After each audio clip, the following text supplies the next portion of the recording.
This podcast is rated PG. Parental guidance suggested. Some material may not be suitable for children. Mission 250.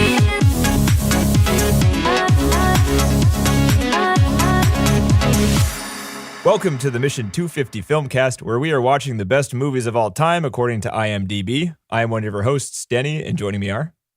I am John, and I am not beautiful. But he might be sick. He might be cursed. TC. I was supposed to say that in a more whimsical fashion than I did. The reality came out. Yeah. Yeah. TC, what do we do in this podcast typically? Well, we froze the IMDb top 250 list, which is a list made by the IMDb user base. It's got a bunch of movies that I'm not quite fond of, but so we froze that list and we basically watch a movie a week. We're running down from 250 to 1, so they're supposed to get better.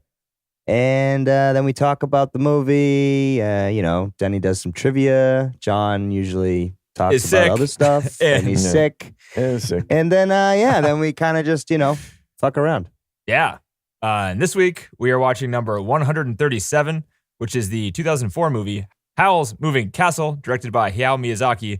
The synopsis is, when an unconfident young woman is cursed with an old body by a spiteful witch, her only chance of breaking the spell lies with a self-indulgent yet insecure young wizard and his companions in his legged walking castle. And this week, it is my turn to review it first. Go ahead, Denny. Well, first I want to ask, what version of this did you guys watch? The dub. I watched the English dub. With Christian Bale. Yeah, Christian Bale. Yeah. Oh, is that who it was? What's the other... the comedian there, the fire? Billy Crystal. Billy Crystal. You could hear him from a mile away. Oh.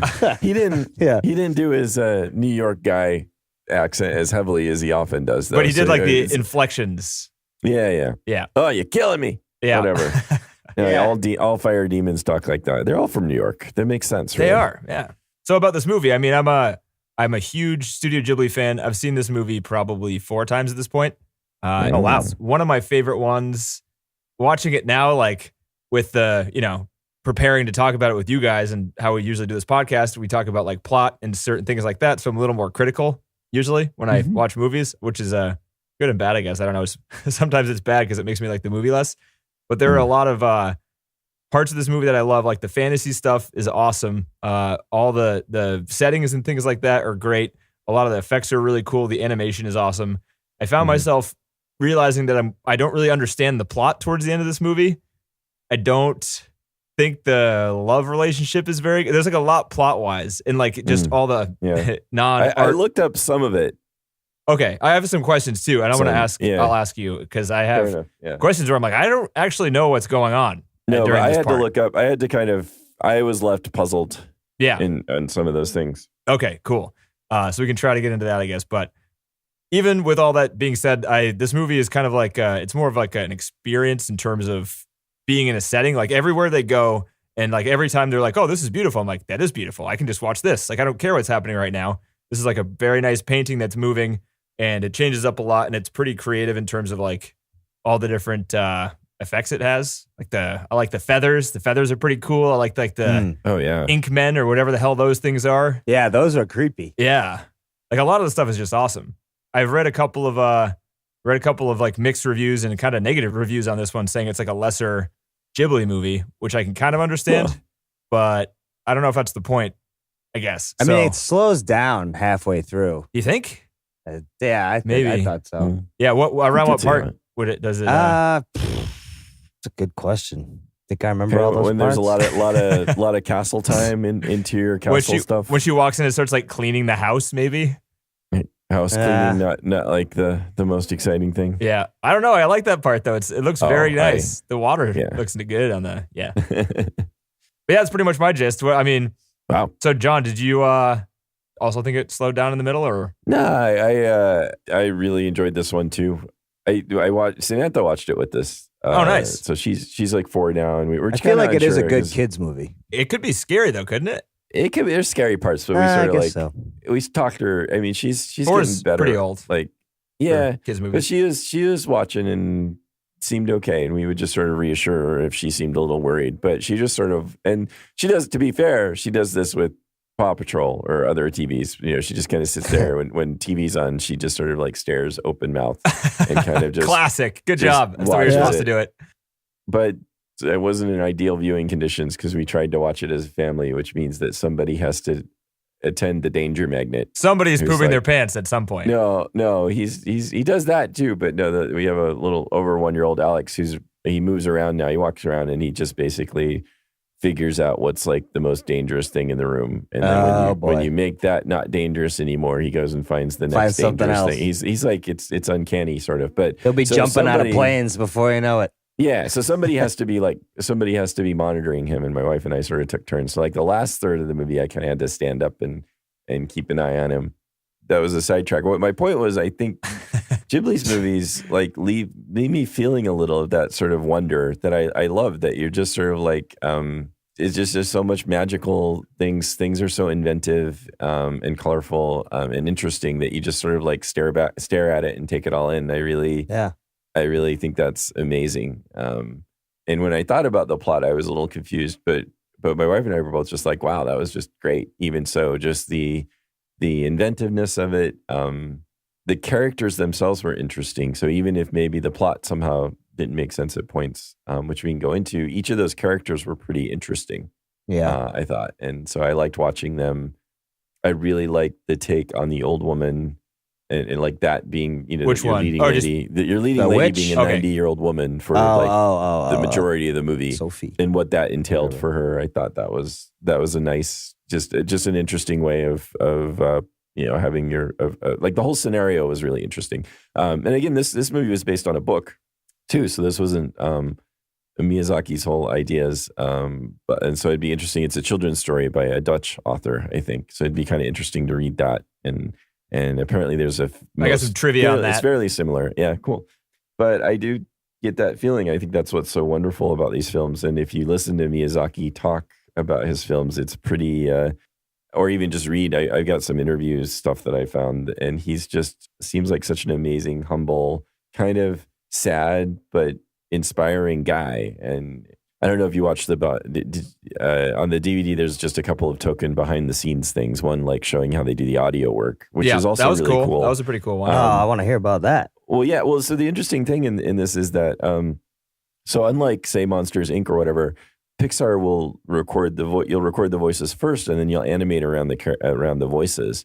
But since they're doing dub, they have so that is what Monsters Inc. does. Right. Yeah. No, that's what they do. Yeah. So no, Monster Inc. They do the voices first, and then they animate around them. Right. Right. That's what I meant to say. I think you said unlike Pixar, and then you described what Pixar does. Oh crap! Sorry. So unlike Monsters Inc. Unlike Monster Inc. where you do that, where you like get the voices first and then you get to animate. In this case, when you're doing this kind of an overdub, you don't get to change the animation, so you have to be very, very careful about the word choice. And the actors have to be very rigid in some ways because they have to match the emotions and the timing of whatever's animated. See, they said that about the timing too. I mean, the timing from beginning to end, sure, but like the mouth movements never line up in this movie, which is fine. But if you don't pay close attention, right? You don't really ever have somebody talking when their mouth's not moving, for example. Yes. I mean, so it's certainly not fine tuned, but it's done well enough that unless you really decide to focus on that, it's fine. You know, you don't get taken out of the movie by somebody either talking when their mouth's not moving or not talking when their mouth is moving. And if you watch the original version too, the mouths don't line up, so it's not like it's just a dubbed version thing. Well, that's fair then.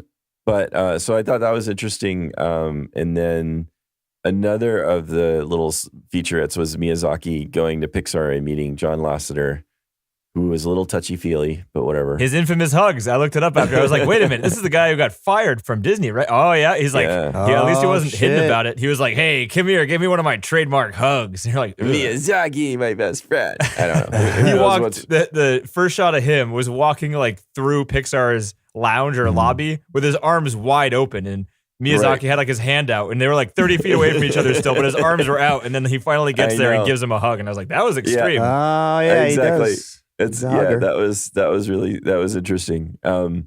So, but the one thing Miyazaki said when he was introducing the film, and I was going to go back and watch it so I could remember it verbatim from the translation, but he said he said this was a film he made the way he wanted to from his heart or something similar to that. And so he apologizes if it doesn't make sense to other people. It was very sweet the way he said it. Just saying, look, I made this movie in a way that really was meaningful to me. And I acknowledge that might mean it makes a little bit less sense to you. Which I thought was really cool. So if you give it a bad he review, said it in a really nice way. He didn't say like I'm some kind of like beautiful artist and fuck you if you don't get my movie. But he basically did say kind it. of, he kind of did. In the don't nicest, know. most manipulative way you possibly he didn't could. verbatim say it, but he kind of meant it.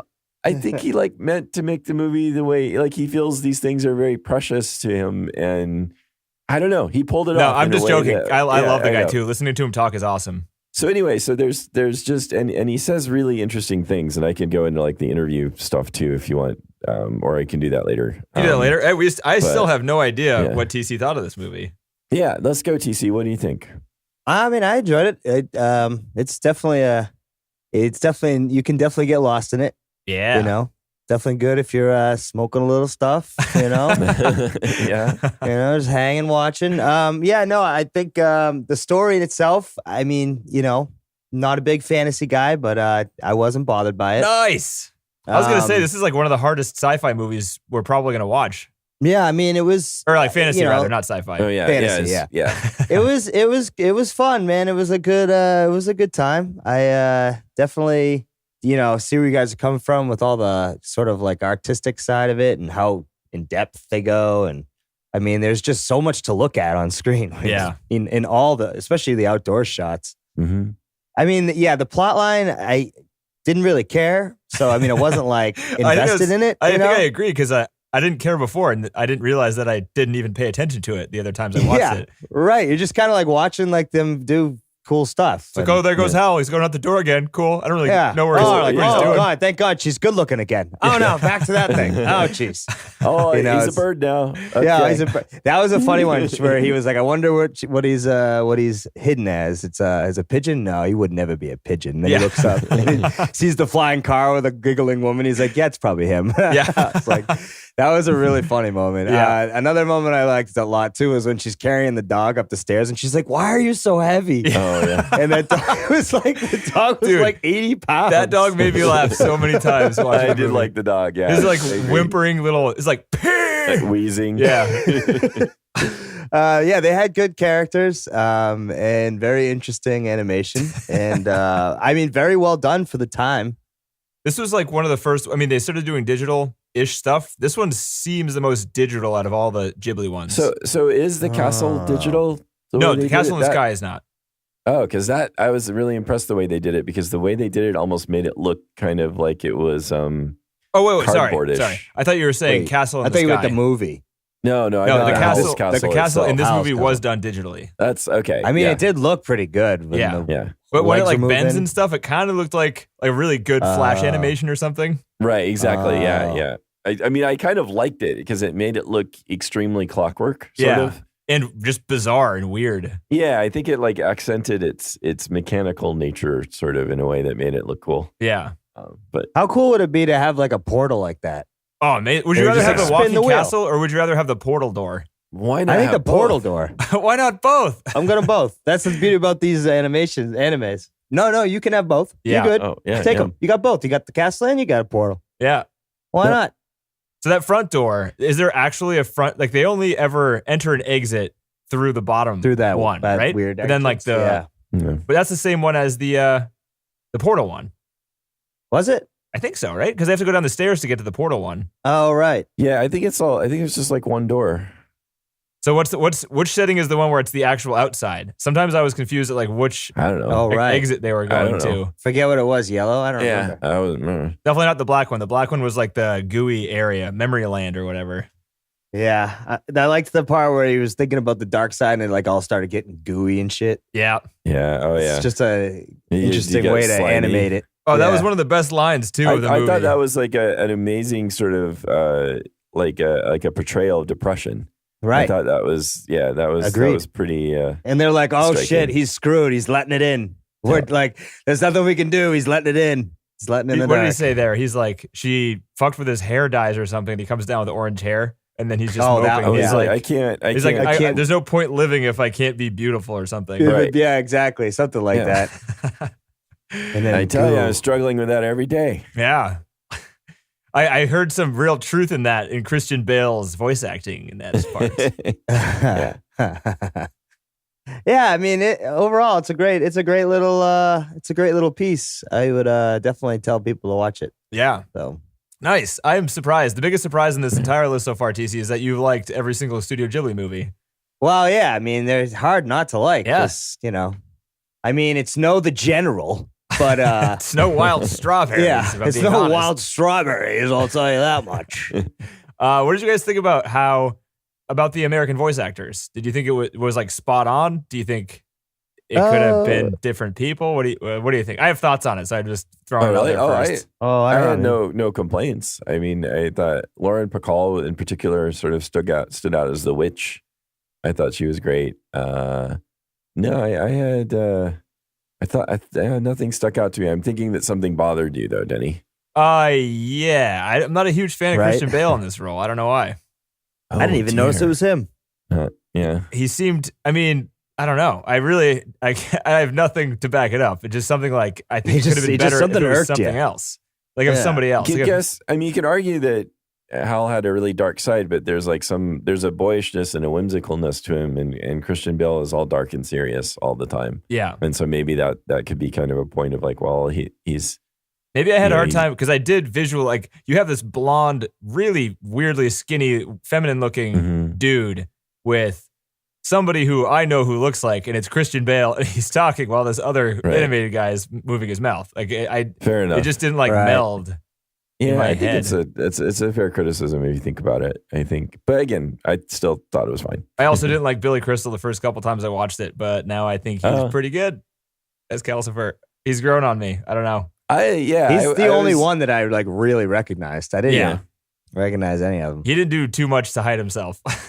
No, he hardly does, but I thought he did fine. I was sort of like, part of it is maybe what I like about it is that Fire Spirit's animated so cool. Yeah. So maybe it makes me, whatever he's saying, that's fine. But because the way that Fire Spirit's eyes moves around and when he eats things and moves, it's just neat the way he moves around.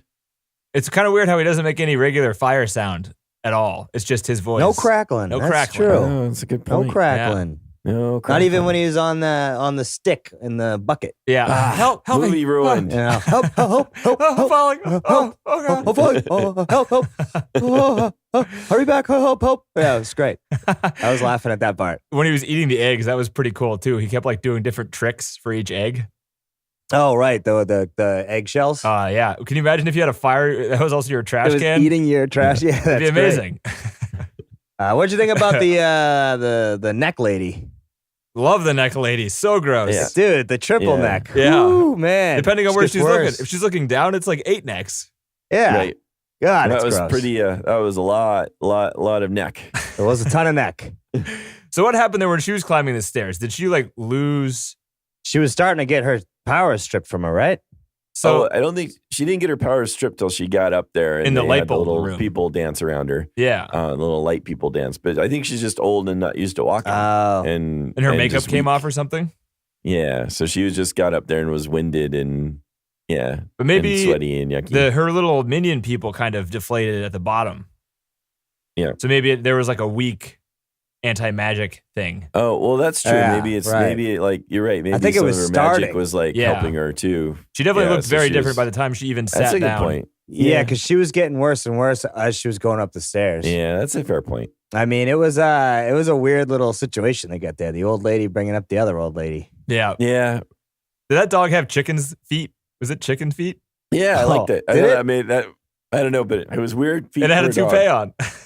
Yeah, very weird dog. I laughed Such a weird every time character. it barked, and every time it like did the little. It was afraid, but it would like run around in 2 circles and then jump into the situation. Mm. Pretty good stuff. Yeah, it was. Want to get into the questions of the plot? Yeah, we sure. can. We can. I think so. Let me think of like the one part that I have the hardest time. Well, should we just try to just recreate the? It's not a very long, complicated plot. I don't think we could just try to go through it real quick. Okay. So Right. I mean, and we could do this we can do it like in terms of what actually happens, not necessarily the movie either, in terms of just what's the story of these characters. yeah. And So, TC, like, if you what- can think about when you don't know what we're talking about, that might be the point where you started getting bored. And let me know when that is, That's because I'm true. curious when that is. True. Well, it starts with how what happened is there were falling stars. Why there were falling stars, I don't know. But these were somehow spirits coming down, and Howl caught one, and the spirit wanted to live, and Howl and the spirit made a bargain that Howl could have the powers of the demon if Howl gave the demon his heart so that the demon could live. So that's like the Was the Howl demon origin going story to that we die get. if it didn't get swallowed by Howl? Right. Yes. It was going to die. So all the other ones Yes. that fell and hit the ground, they all died. Yes. Ah. Was the Um, spirit that fell from the sky? Here come the questions. The spirit that fell from the sky, was that a fire demon before he ate it? Or did it Don't know. Maybe. maybe like you couldn't tell what the form was? It was kind of like a grab bag of spirits Yeah. or demons or whatever. You got your frost demon. You got your And you don't know which lightning demon you're going to demon. get until after you ingest it. Yeah. Yeah. You got your earth demon. I don't know. But yeah, so that's kind of like the origin story of Howl. To Yes, talk go about on. the origin story there, it seems like so Howl wanted to do it because he would get powers, and then the spirit wanted to do it so it could survive. But since they Yes. both did it, they both seem to not want to have it anymore. Like Howl Exactly. seems No. burdened by it, and the Right. fire spirit seems burdened by it. Why? Yes. Well, so the fire spirit is burdened because he becomes trapped. Which I don't exactly know why, but he becomes like I feel like he would can't- know. He knew he was going to get Feel trapped. 'cause like he got it- eaten. Yeah. Seems Well, logical. unless one of those things like her, Right. you can't, like the spell is that you can't talk about it. Yeah. I mean, I Could just be. think they made the deal where both were desperate for one reason or another, and they just didn't really. They think made about some the snap consequences or decisions that even bit him in know. the ass later. Yeah. Yeah, they made some Yes. rash decisions, and now they have demons and things that are not And supposed to be maybe in for things. Howl, he might just not like all the responsibility or power that comes with what he's doing, and Nah, he's too busy turning into a bird. Yeah. Putting this in here, you know, one of the black door in this movie, he goes and tries to like fight off battles and things like that. In the book, he's womanizing. He's a woman. One of the biggest departures between the two. But yeah, just throw Yeah, that in there. right. Done womanizing. Be back tomorrow. Yeah, It's Hold weird on, because they just do have womanizing. that part in Yeah. the movie. Like they talk about how he steals Yeah. girls' hearts and things like that, but they don't Oh yeah, really yeah. ever Oh get no, into it yeah, too they're much. like, but you don't know if it's just like their rumors or Right. gossiping stuff. Well, he It's not kind of like does, they're- flirt with her in the beginning. He's Well, like, "I'll be definitely your does. escort and tonight." he causes. This is what. So what happens in the beginning of the movie yes, is that totally because his fault. he escorts her. I think that attracts the attention of the Wicked Witch of the Waste, Mhm. Ah. which for a while it took me to be like, are they saying West? Yep. Oh, anyway. wow. To notice that caused her to be like, oh, he likes you. Well, now I'm going to curse you. So that's the whole. So basically, Howl is responsible for Just calling for being attention to her. himself. He's a Which is dick. weird. Howl He's is a dick. Yeah, he's an asshole. He's just. I mean, he's a dick. He's a young guy. who's He's not a thinking about good-looking his son of a action. bitch. Yeah. So You know, He's Anyway. got the golden locks, man. What girl He doesn't does. want golden Oh yeah, locks on but their not man? poodle hair like that Prince towards the end. Holy cow! His Oh, hair was boy. quite Wow. poodly. it was. The scarecrow. How about that scarecrow, man? I love the It's a scarecrow. cool Turnip head? character. Yeah. Yeah, turnip head. I like That the sound. was Like the sound of his just Yeah. stick in the the ground. pogo stick kind of thing. Yeah, I love that. And think about just how expressive it was without having any expression on its face. You but could tell just it was by its alive movements. even when it wasn't moving somehow. Yeah, yeah. I thought that was pretty cool. Yeah. Um, Also weird how it's just she, this doesn't really matter, but she just coincidentally comes upon a stick and it's the prince that was kidnapped. Seems a little fair enough. It's a cartoon. Little Keep going, John. happenstance. Keep going. Anyway, What's with the so little kid with the beard? Why does he wear that shit? Is it because when he goes outside, that's what he looks He like? says he's practicing his magic, but also because Oh. I imagine because as an assistant, people will listen to you if you look like you're old as opposed People to wouldn't a little buy boy. drugs from a young kid, right? Yeah, there you go. Because they're He buying always, like drugs. Puts on the voice. It's funny. Yeah. I like the way that I like the beard disguise, like how the animation worked with it, like it very. you just pull it smoothly right and down. Yeah, Yeah. I You can love- see he I pulled it love- only from under his nose. Like the origin point was right below his nostrils. It was weird. Oh, if you really? Looked at it. Oh, Yeah. I didn't It's notice just that. nose hair that's just coming right out. Yeah, just That's a what's really happening. big ass mustache. Oh, that's funny. You knew who the voice actor for that was? John, you saw him. You didn't recognize him? No, what was he from? I did not either. Naomi did though. You ever see any of the Hunger Game movies? Yeah. Well, I saw. I mean, I sort of was there when they were on. I'm not sure if I really was watching. He was PETA, like the main, like the wimpy guy character, kind of. Oh, okay. Okay. Yeah. PETA. But anyway, so he eats the thing. They have a deal. They don't like the yes. deal.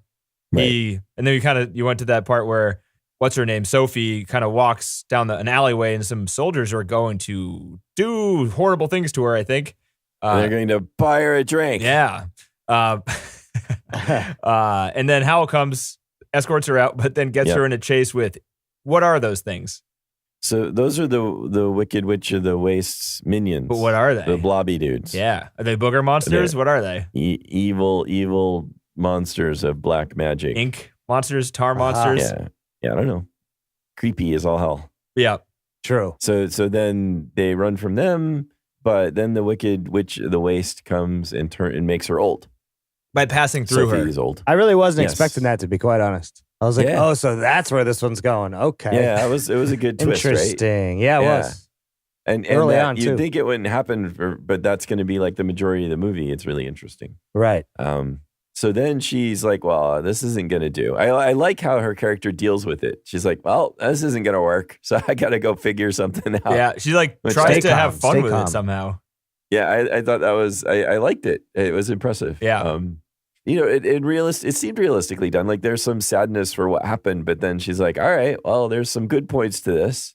Yeah, I like the part when she was like looking in the mirror and she's like, don't panic. And then she kind of walks around and then she goes back to the mirror. And she's like, Don't panic. Don't panic. Yeah. Don't panic. Yeah. Even though I'd be panicking. Oh, yeah. I'd start Like, what the screaming, fuck? trying to rip my face off or something. Yeah. Right? So then what does she do then? So the then- next day, she wanders Well, off. So then she's like, Where's knows she how to going? work, so she wanders off. Well, she got to get away from her mom, No, right? she's She feels asking so directions. embarrassed, or Like what? she had an Oh. idea to go somewhere, right? Did she decide to go to the castle? I don't think so. I think she said something like she wanted to find her sister who could help her or something like that. Am I making that up? I don't know. Hmm. That part, Honestly, I never don't know remember. where she just like takes off into the freaking I hills. just sort of assumed she knew where the castle was, and she knew that was Howl that had toyed with her, and so she's like, "Well, maybe he can help me." That all makes sense. Let's see. that There's a she headed in Wikipedia that direction. page. Yeah, it just says she leaves home and sets off through the countryside. Yep, there's no good reason. Yeah. Because she seemed Sometimes surprised you got to go. when the scarecrow found Howl's castle for her. That's true. Yeah. So it worked out. Worked out You pretty know. good. Did you also think she was an asshole for not trying to help the scarecrow into the castle? Oh, Oh, yeah. Just leaving him out there. Yeah, Hey, sorry, you pal. could have she's like, oh, well, it looks like it's going to be difficult for you to get in, so see ya. It's like, Oh, no, dude, try to yeah. grab him. Have luck. Good luck outside. Yeah. It's going to be a little bit rainy, it looks like. Cold. So I know you failed living out here for the first time when you were Yeah. upside down, so that's probably she going to might have happen. been a little scared of him. Maybe, I don't know. Still a little creepy. She's still a little He hadn't grossed done out by turnips. all the nice things Yeah. that he ended up doing for her. I love it when it's like, oh, what is there's just one scene, it's kind of incidental, but it's raining and the scarecrow shows up and holds an umbrella over her. Oh yeah, that's nice. She got like mad at Howl and she's like sulking or something. Yeah. So she gets in the castle. Little boy's there. We don't know where he came from. Whose boy is He's a little he? We don't know. protege of Howl, probably. Yeah, but don't know what we have no knowledge of his origins. Yeah. She takes up duties as the cleaning lady. The fire spirit also though recognizes that she has a magic spell on her, and also that she may be able to help him lift the curse that he wants to have lifted. I think arguably the fire spirit recognizes that Sophie actually has some magic power of her own. Well, did you look that up at all? Yeah, The book yes. has that. Oh, okay. So Sophie is a witch in the book. Yes, it explains some of the things in the movie if that occurs. Like one of the explanations I heard was that that Sophie herself was able to reverse the curse early on. Right, but she didn't that know she was doing it. She didn't know she was doing it, Oh. and she also was somewhat comfortable being the old woman Yeah. after her fashion. So you would see her throughout the movie. You would see her start looking younger and then stop looking younger. And I thought we were like shifting man, I didn't between. even notice that. And one Really. time when Howl looked at her when she was asleep in his castle, she was young while she was sleeping. I thought it was like some weird thing that was only happening in the castle because it was like different world or something. Yeah, but I don't had know, questions that about makes more sense. why she was I changing think- back and forth. I'd like to watch it again knowing that, but supposedly it's when she's feeling confident or feeling like more sure of herself or relaxed that she then starts reverting back to her original form. That's just like a larger comment on life, I guess, right? There you go. Right. Yeah. Like how she hides, there's the mask that she's wearing, right? Yeah, and then she doesn't even know she's wearing it, but then it's when you're more comfortable. confident, things start getting better. It's Yeah. the whole thing. Yeah. Right. It's hopeful. So, That's very nice. yeah, I like that angle. I had no idea. The movie does not draw your attention to it at all directly. Well, then also No. like there are little hints along the way, like every time Calcifer's like, you can't do that. Only Howl is powerful enough to do that. But then she does Right, it and she she's does successful, it, and everyone's right. like, whoa, Yeah, what the yeah. hell? Right. Yeah, that's true. So there's clearly that she has power. And I just took away then- watching it is yeah. that Howl told him that because he didn't trust the kid to do anything. So it was just a lie to prevent the kid That from could- like that's a moving fair enough Calcifer and point. stuff. That's fair, but Calcifer would know. Calcifer could have tried to get the kid to move him. Maybe Calcifer didn't Calcifer trust the really kid wanted either, and he was in on the Fair lie. enough. Kid's incompetent. Yeah. I guess Nothing so. you can do. So where are we at? Well, let's see. Where are we at? So then she's in the castle. She takes up the job of the cleaning lady, cleans up the castle.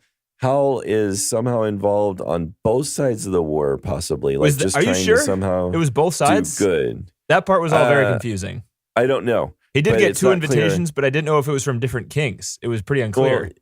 But he plays some kind of role in the war, and he's supposedly helping somehow, but maybe just trying to prevent loss of civilian life or something. Who knows? I have no idea, honestly.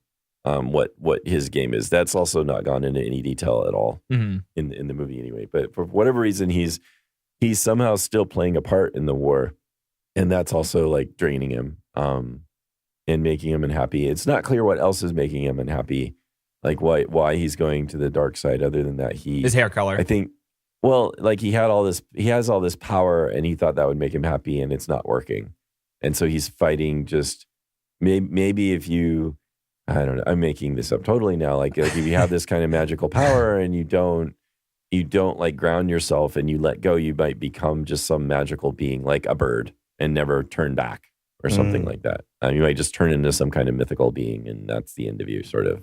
Well, that's what they do that's mention that, just where making it up. the bad guys who've turned into the weird, whatever the hell those, like, I don't even know what they were, like lizards with no heads kind of thing, but like mouths on the top of their yeah. body. Mm. Calcifer said like those people will never be able to turn back to their original selves. Oh, So it okay. has something to maybe do with that's it. either Yeah. how hard you're a bird or how long you're a bird. I don't know. One of the two. Because like, I don't seems know. like whenever he came Or back, how many times you transform into a bird? Right. yeah. Because it was like he kept doing it probably for longer, but definitely harder because like he was fighting bigger and bigger battles and it was getting worse every time. Right. So Right. I don't know. And then so Howl then sends Sophie to pretend to be his mother to answer the summons of the king. Right. And there, on the way, she meets the Wicked Witch of the Waste, who's also answering the summons. And they both have to climb up these long set of stairs. She also meets this dog who she thinks is Howl in disguise, because Howl tells her he's going to be disguised. And the dog is very human-like. It has like a Yes. human brain somehow. No. I thought that was Howl up until the point where we learned that it wasn't. Yep. Right. I've seen this So- 4 times and I forgot that it Yeah. wasn't Howl until they told me. Yeah. So they have to battle up the stairs, and they both are old and vulnerable. And you see like Sophie give a little towards the Wicked Witch in a way, just to try to help her a little bit. Not a lot, because the witch is demanding help, and she's like, screw you, you did this to me. But you also see like there's a little bit of camaraderie that starts there. She cheers her on at the end, kind of. Yeah, which I thought Yeah. was kind of cool. Yeah. Keeps trying to tell her to get moving. Come Yeah. on, you Yeah. can do it, you know. And then when the Wicked Witch gets there, the Wicked Witch gets up to the top of the stairs, and she's put in a room where all these people dance around her, and that makes her lose all her powers. So question about that. All the people dancing around her, they were the same people as the spirits running around in Howl's dream. Right. So maybe that's where Ah. magic power comes from somehow. Those are just magic shadow spirits in people. general. Yeah, I guess. Because they seemed like they were good things in Howl's dream / memory, but bad things in the light bulb room. Well, Ah. it could be multiple things, you know? Yeah, I mean, she might have distorted them, or maybe she attracted bad ones, or I don't know. She certainly used her power for evil. That's true. Um, So in that scene when yes. she's the Wicked Witch of the Waste gets her powers stripped and she's like just a senile old lady almost. Yeah, But when Sophie goes much. and talks to that, what's her name? Like the queen or whoever The she queen, is. yeah, the kind of mastermind. Yeah, like yeah. The part that confused me, and it makes sense, it would in the book because she's supposed to be a witch, Sophie is. But when Howl says, like, when they escape, and Howl's like, I wouldn't have gotten out of there without you. What did she didn't actually do anything, did she? Sophie didn't actually, like, do any physical thing to help Howl escape? I don't remember what happened. How did they end up shooting out of there? I thought, like, Hal just grabbed her and they got on that amazing little Flappy Bird thing. Yeah, like, he flew out of the sea, like, she kind of, like, put them in a shared hallucination or something, and then he flew up out of it somehow, and, like, it was actually through this. So Sophie somehow did that? No, I think Hal did that. He turned into a bird and did that. Oh, okay. She was trying to, like, kill them or take their powers, and Hal grabbed Sophie, and they flew through the roof of that, like, glass greenhouse thing, whatever the hell they were in, and then hopped on that little whatever thing that's also in Castle in the Sky, that, like, exact same plane, the bug plane, looks like a dragonfly. Little flappers. Yeah. And he's like, oh, thank God you were there. You helped me. I wouldn't have been able to do that without your help. I'm like, wait, what the hell? Wait, but what? Well, maybe he takes strength from her. Like, if she has magical powers, he can draw from it or something. Yeah. Maybe. Yeah. Or maybe he just gives her confidence. He believes in himself a little more. Oh, yeah. Maybe. That could be possible because he seems to need that sort of thing. Yeah. So they escape. So then they get back to the castle. Yeah. She splits up from Howl because he's going to go attack, and she, like, becomes invisible, flies back to the castle. Right. And this next part is the most confusing part to me. She flies straight into the castle, crash lands, like, everyone's there. They're like, oh, are you okay? She's fine. She decides, for some reason, to take Calcifer out of the castle. Why does she take Calcifer out of the castle? I don't know. So what had happened was Howl had moved one of the castle entrances over to where she was, like, her home was. Yeah. And now her home was getting bombed. And I think she felt like that might have the bomb would come through the door if it was connected. I think she felt like Howl was going to kill himself to save her and where she was somehow located, to save her city where like there was a porthole there. How would he know if the portal was disconnected though? Yeah, I don't know. That's kind of confusing when you think about it. But my impression was, like, she felt like Howl was going to sacrifice himself so that he would save the castle and her and the city she came from. And if she moved the castle or if she dismantled the castle, it would somehow it would stop Howl. That's the somehow. That somehow is what I don't understand. I know, I understand. I'm confused at that point too. Okay. Yeah. Because it seems like a terrible idea. What does Wikipedia say there on that plot point? It doesn't say anything. It just, like, says Sophie then moves everyone out of the abode and removes Calcifer from the fireplace, which collapses the castle. The witch realizes that Calcifer has Howl's heart and grabs the fire. It's pretty much just stating plot points and not, like, reasons or motivations behind anything. Yeah. Because it seemed like that was the beginning of bad things happening for them. Because then the castle just, like, started falling apart and they got split up. But I guess it kind of drove the plot to the end. She comes into some kind of time warp where she gets to see Howl. She goes into the black door. Right, because of the because the castle falls apart and the door falls with her. Right. Yeah. Right. And so she goes in and sees him, and then she gives him a message to come and find her. So wait. So this means he didn't just seek her out willy-nilly to make her life awful. She knew how to save him. Yeah, but he probably didn't see her. She was there for half a second. He was already confused. He had indigestion. He just hit a spirit from the sky. Come and find me. Specifically, she gave her name. So, yeah, anyway. I guess. And then he's found her, and then he just, like, toyed with her. Maybe his curse is that he can't talk to her. No. And then he just went and escorted her. Maybe he was going to follow up more later, but he just kind of, like, was watching over her, kind of checking on her. He's like, oh, well, the guards are starting to act like jerks, so I'm going to go fix that situation. Yeah.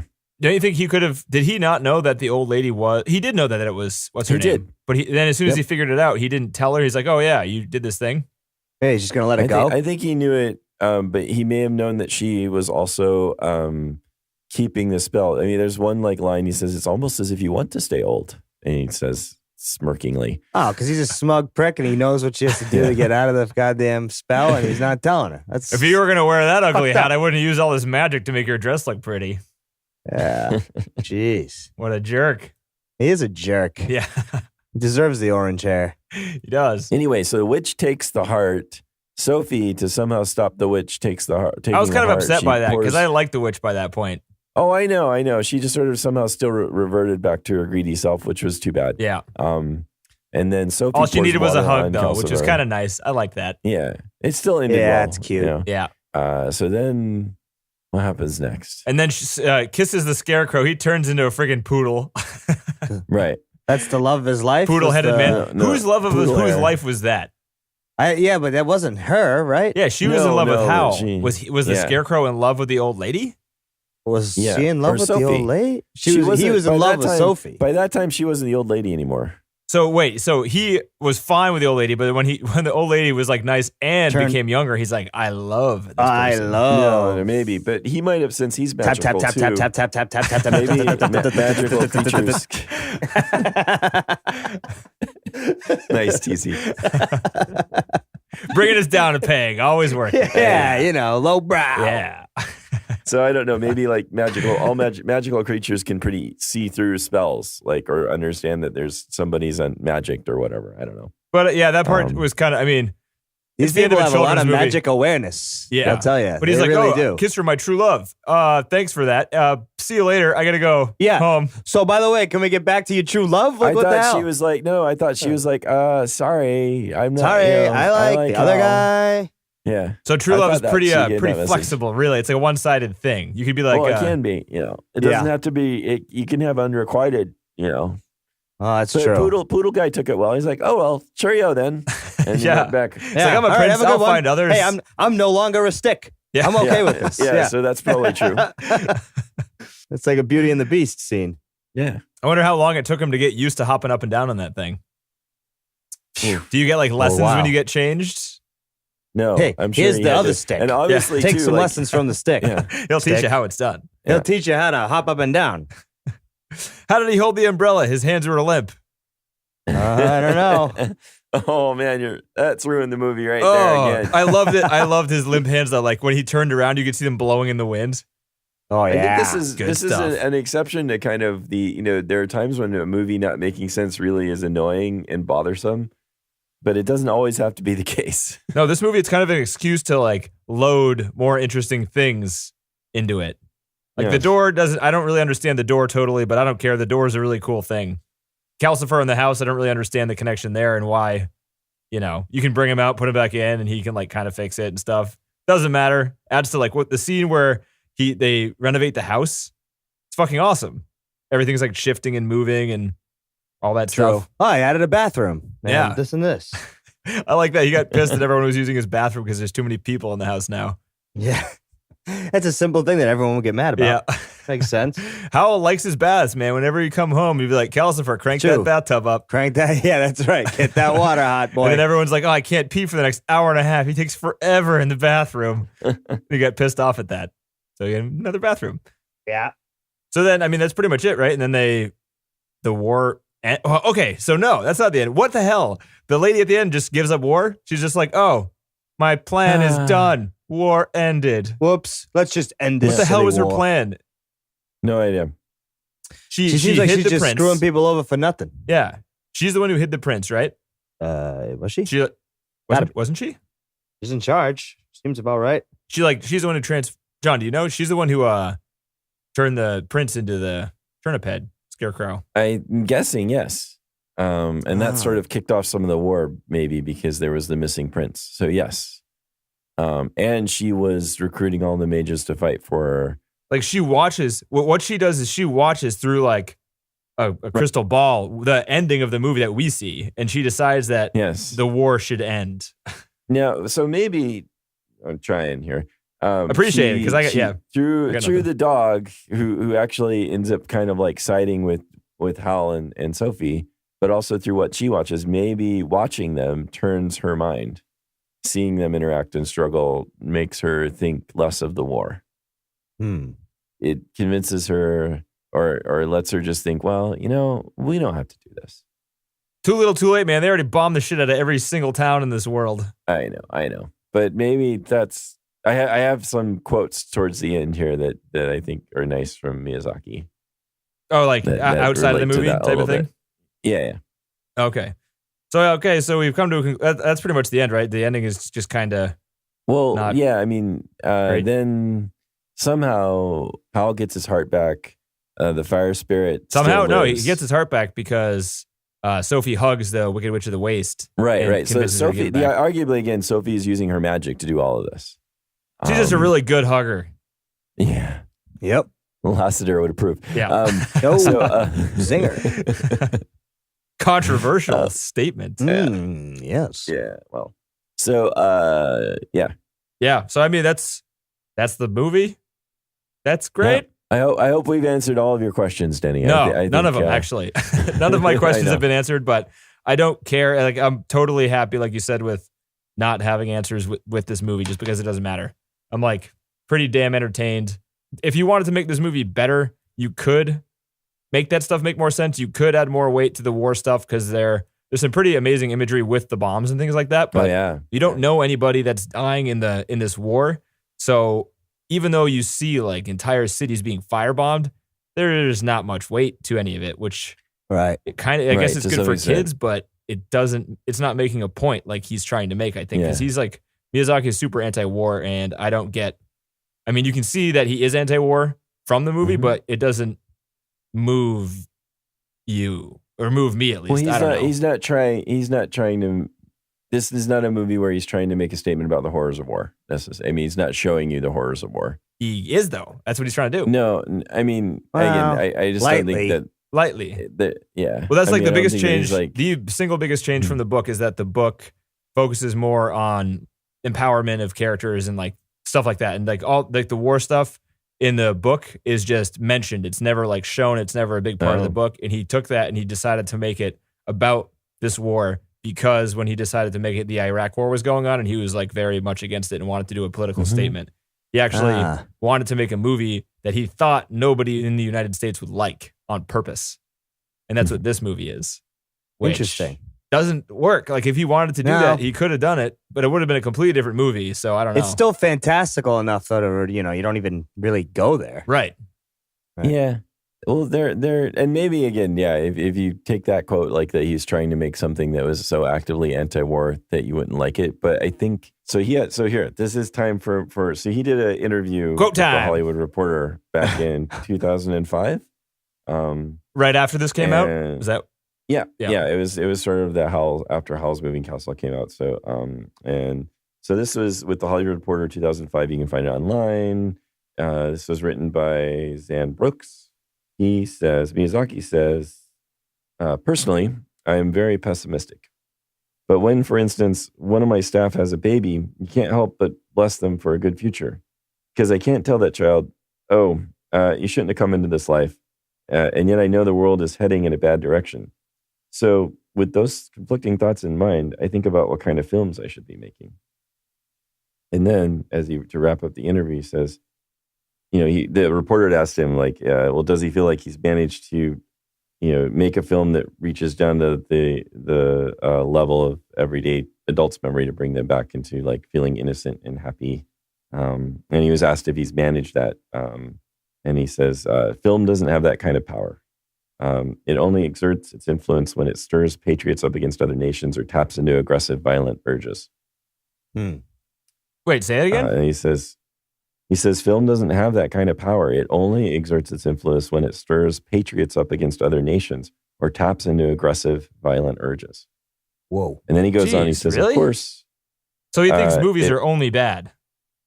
Well, no, he thinks that the things that it touches on. Not that they're only bad. They're asking him in terms of how effective is it in terms of changing a person's point of view, or what is it good at? He thinks it only works negatively in a good way, in like a big way? In an effective way.